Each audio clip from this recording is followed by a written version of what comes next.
প্রিয় student, welcome to SKB math and physics education চ্যানেলে তোমাদের স্বাগতম। আজকের ক্লাস হচ্ছে ঘড়ির অঙ্ক থেকে। কিছু ভাই বোন আমাকে রিকোয়েস্ট করেছিল যে ফুল ভিডিও দিতে। তো ঘড়ির চ্যাপ্টার থেকে যে অঙ্কগুলো আসে সেই অঙ্কগুলো বেশিরভাগ অঙ্কগুলো ট্রিক্সে। তো কিছু অঙ্কগুলো নিয়ে এসেছি যে অঙ্কগুলো পরীক্ষায় দেয়। মিসেলেনিয়াস এসেছিল, তার একটা শর্ট ভিডিও দিয়েছিলাম, সেই অঙ্কটাও আছে। আজকে ফুল ভিডিও দেবো এবং অঙ্কগুলো অ্যাপ্লাই করতে গেলে কি কি দিক খেয়াল রাখতে হবে এবং কি কি করতে হবে সেইগুলো বলে দেবো। তো শুরু করা যাক 1 থেকে 3 পর্যন্ত। 3টে অঙ্ক দেখো, 3টে অঙ্ক একই টাইপের। বলেছে 3টে ও 4টের মধ্যে কখন ঘন্টা ও মিনিটের কাঁটা দুটি পরস্পর সমাপতিত হবে। আর 3 নম্বর অঙ্কটা দেখো, 3টে ও 10টার মধ্যে কোন সময়ে ঘড়ির কাঁটা দুটি একত্রে থাকবে। একই ফর্মুলা, কি লিখবো আমরা? 60t/11, যেখানে টি সমান সমান কত? 3টে। বাস, 3 6 18, 11 দিয়ে ভাগ করলে 11 কে 11, 6 11 66, 16 পূর্ণ 4/11 মিনিট, অর্থাৎ 3টে বেজে 16 পূর্ণ 4/11 মিনিট অ্যান্সার। এটার অ্যান্সার গেল। নেক্সটটা তুমিও পারবে। নেক্সটের অঙ্ক দেখো, সেম অঙ্ক, 2 নম্বর অঙ্ক, কারণ অ্যাপ্লাই করতে হবে। 6টা ও 7টার মধ্যে কখন ঘড়ির কাঁটা দুটি সমাপতিত হবে। 6টা আর 7টা কি করতে হবে আমাকে? 60t/11, টি মানে এখানে 6টা ইন্টু 6 কত হবে? 6 6 36, 11 দিয়ে ভাগ করলে 3 11 33, 11 দুগুণে 22, 32 পূর্ণ 8/11। কোথায় আছে? 2 এর বি নম্বর অ্যান্সার। 6টা বেজে 32 পূর্ণ 8/11 মিনিট, তাই না? 6টা বেজে 32 পূর্ণ 8/11 মিনিট। বাস, এইটুকুই অঙ্ক। 60t/11 clear. 3 নম্বর অঙ্কটাও পারবে। বলেছে 9টা ও 10টার মধ্যে কোন সময় ঘড়ির কাঁটা দুটি একত্রে থাকবে। ক্লার্কশিপে আসা প্রশ্ন। তাহলে 60t, 60 × 9, 6 9 54, 540কে 11 দিয়ে ভাগ করতে হবে ডাইরেক্ট। পরীক্ষার হলে করে দেবে এরকম ডাইরেক্ট ভাগ। 4 11 44, 9 11 99, 1 থাকবে, 49 পূর্ণ 1/11। কোথায় আছে? 3 এর হচ্ছে ডি নম্বর। 9টা বেজে 49 পূর্ণ 1/11, 9টা বেজে 49 পূর্ণ 1/11 মিনিট। উত্তর কমপ্লিট। তো দুই রকমের ভাষা পেলাম এই জায়গাটা। একটা প্রথমে পেলাম পরস্পর সমাপতিত হবে, এবং 3 নম্বরে বলেছে কাঁটা দুটি একত্রে থাকবে। মানে তো একই দাঁড়ালো, সমাপতিত থাকবে এবং পরস্পর একত্রে থাকবে, একই ফর্মুলা। এইভাবে নামাতে হবে একটা টাইপ। 7 থেকে 9, 7 নম্বরে এবার সমকোণে চলে এসছে, তাই না?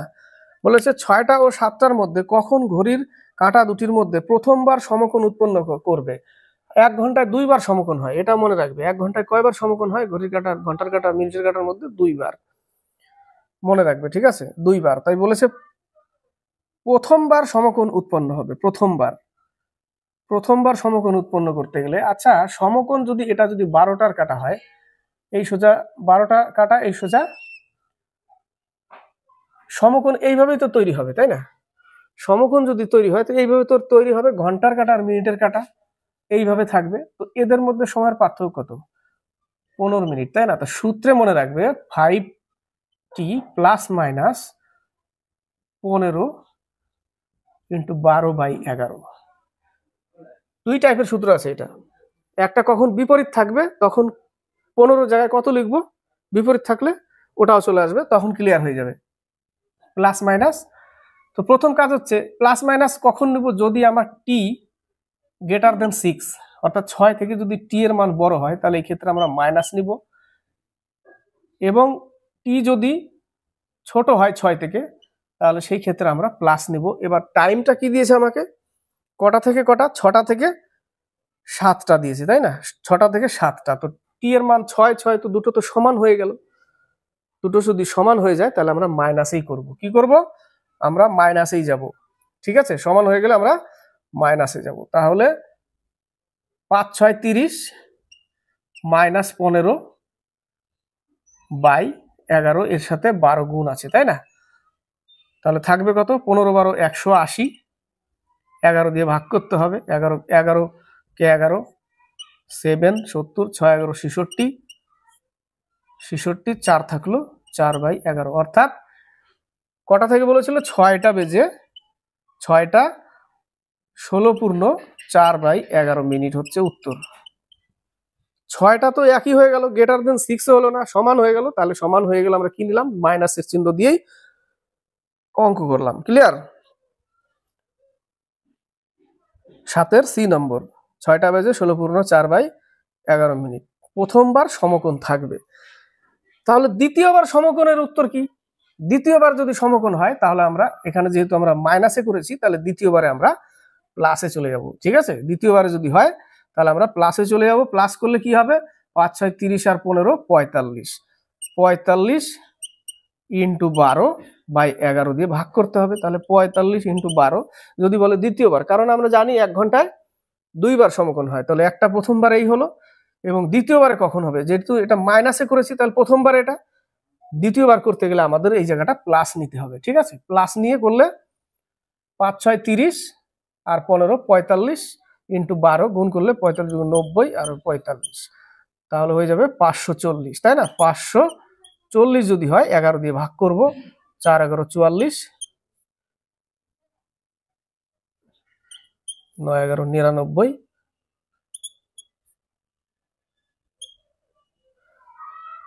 তাহলে দ্বিতীয়বার কখন হবে? দ্বিতীয়বার 6টা বেজে 49.1/11 মিনিটে হবে দ্বিতীয়বার। 6টা বেজে 49.1/11 মিনিট দ্বিতীয়বার হবে এটা। প্রথমবার এটাই হবে 6টা বেজে 16.4/11 মিনিট, এবং দ্বিতীয়বার এটা মাইনাসে করেছিলাম, প্রথমবারে হবে মাইনাসে, এবং পরের বার প্লাস নিয়ে আমরা যেটা পাবো সেটা হবে দ্বিতীয়বার। ক্লিয়ার? তাহলে প্রথমবার দ্বিতীয়বার আসলে পারা যাবে। নেক্সট প্রশ্ন, 11টা ও 12টার মধ্যে কখন ঘড়ির কাঁটা দুটির মধ্যে প্রথমবার সমকোণ উৎপন্ন হবে? তাহলে আমাদের প্রথমবার সমকোণ উৎপন্ন হবে। তাহলে 9টা বেজে আমরা কি করব? 11টা থেকে বলেছে, তাহলে যেহেতু 11 বড়, গ্রেটার দেন 6, তাই না? তাহলে কোন সূত্রে যাব? মাইনাসে, তাই না? তাহলে 5t 5 11 55 মাইনাস 15 থাকবে কত? থাকবে হচ্ছে 40। তাহলে 40 ইন্টু 12, 4 12 48 কে 11 দিয়ে ভাগ, 4 11 44, 3 11 33, 7 নামলো, তাহলে 43.7/11 কটা বেজে? 11টা বেজে। 11টা বেজে 43.7/11 মিনিটে উত্তর হবে। বোঝাতে পারলাম? 43.11টা 43.7/11 মিনিট, 9-এর বি নম্বর অ্যান্সার। আর 14 নম্বর, এই জায়গাটাও এবার বলেছে একটু আলাদা। 4টে ও 5টার মধ্যে কখন ঘড়ির কাঁটা দুটি পরস্পর বিপরীত থাকবে? একটু আগে ছিল সমকোণে থাকবে, তাই আমরা সমকোণের জায়গায় আমরা কি নিয়েছিলাম? এটা যদি ঘন্টার কাঁটা হয় আর এটা যদি মিনিট হয়, তাহলে এদের মধ্যে দেখো 15 মিনিটের পার্থক্য, তার জন্য আমরা নিয়েছিলাম 5t প্লাস মাইনাস 15 ইন্টু 12/11, তাই না? এই ক্ষেত্রে যদি বিপরীত হয়, এটা যদি ঘন্টার কাঁটা হয় তাহলে মিনিটের কাঁটা এই দিকে থাকবে, তাহলে এদের মধ্যে সময়ের পার্থক্য কত? আধা ঘন্টা। কত পার্থক্য? আধা ঘন্টা, তাই না? 12টা 12:30 যদি হয় তাহলে আধা ঘন্টার পার্থক্য থাকে এই জায়গাটা 30 মিনিট, তার জন্য এই জায়গাটা 30 নিতে হবে। সেম ফর্মুলা কি করব? বিপরীত যেহেতু বলেছে, তাহলে 5t প্লাস মাইনাস 30 ইন্টু 12/11, বিপরীত থাকলে এই ক্ষেত্রে, বিপরীত থাকলে এই ক্ষেত্রে, তাহলে এই ক্ষেত্রে কি বলেছে অঙ্কতে? এবার অঙ্কটা আমাকে পড়তে হবে। বলেছে 4টে ও 5টার মধ্যে। এবার 4 যেহেতু 6-এর থেকে ছোট, তাই আমরা প্লাসের সূত্রে যাব। তাহলে 4 5 20 প্লাস 30 ইন্টু 12/11, 50, 5 12 60, 600কে আমাকে 11 দিয়ে ভাগ করতে হবে। 5 11 55, 4 11 44, এই যে, তার মানে আমার 4টা বেজে 54.6/11 মিনিট উত্তর। ক্লিয়ার? 54/6/11 13 সি নম্বর। বিপরীত বলেছে, তাই এই ক্ষেত্রে আমরা সেম সূত্রই নিব, কিন্তু এই জায়গাটা 30 লিখবো। সমকোণ থাকলে 15 মিনিটের পার্থক্য, বিপরীত হলে 30 মিনিটের পার্থক্য, তাই না? উল্টো দিকে মিনিটের কাটা থাকবে, একে অপরের বিপরীত। সেম অঙ্ক 14 নম্বর। 8টা ও 9টার মধ্যে কখন ঘড়ির কাঁটা দুটি পরস্পরের বিপরীতে থাকবে? সেম অঙ্ক। এবার 8 যেহেতু 6 থেকে বড়, তাহলে আমরা মাইনাসের সূত্রে যাব, তাই না? তাহলে 5 8 40, সেম ফর্মুলায় ফেলছি, 5 8 40 মাইনাস 30, তাই না? মাইনাস 30 যেহেতু বিপরীত বলেছে, মাইনাস 30 ইন্টু 12/11 থাকবে কত? 10। 10 দিয়ে গুণ করলে 120 কে আমাকে কি করতে হবে? 11 দিয়ে ভাগ করতে হবে। 11 10 110 থাকলো 10, তাহলে 10 পূর্ণ 10/11 মিনিট। অর্থাৎ এই ক্ষেত্রে আমার উত্তর হবে 9টা বেজে, না 8টা থেকে 9টা বলেছে না? কটা থেকে কটা বলেছে? 8টা থেকে 9টা, তাহলে 8টা বেজে 10 পূর্ণ 10/11 মিনিট। উত্তর কমপ্লিট। এই ফর্মুলাগুলো মনে রাখতে হবে। এই 1টা 2টা, আর প্রথম হচ্ছে 60t/11, বিপরীত একটার উপরে থাকবে, সমাপতিত হবে এরকম, সেই ক্ষেত্রে এটা, ঠিক আছে? এবার এখান থেকে প্রশ্ন আসে, আরো 2-1টা এর আগে দিয়েছিলাম শর্ট ভিডিওতে। প্রশ্ন থাকে যে জলে যদি 8টা 50 দেখায় ঘড়ির কাঁটায়, ঘড়ির টাইম, তাহলে সঠিক টাইম ঘড়িতে কটা দেখাবে? এইটাও আমি দিয়েছিলাম শর্ট ভিডিওতে। এটা জাস্ট একটু আলোচনা করে দিই যে জলে দেখাচ্ছে 8টা 50 ঘড়ির টাইম, তাহলে ঘড়িতে সঠিক সময় কটা বাজে? এই ক্ষেত্রে 17:90 থেকে এটা বিয়োগ করব। কখন? যদি এর মান, এই যে মিনিটের মান 30-এর থেকে বেশি হয়,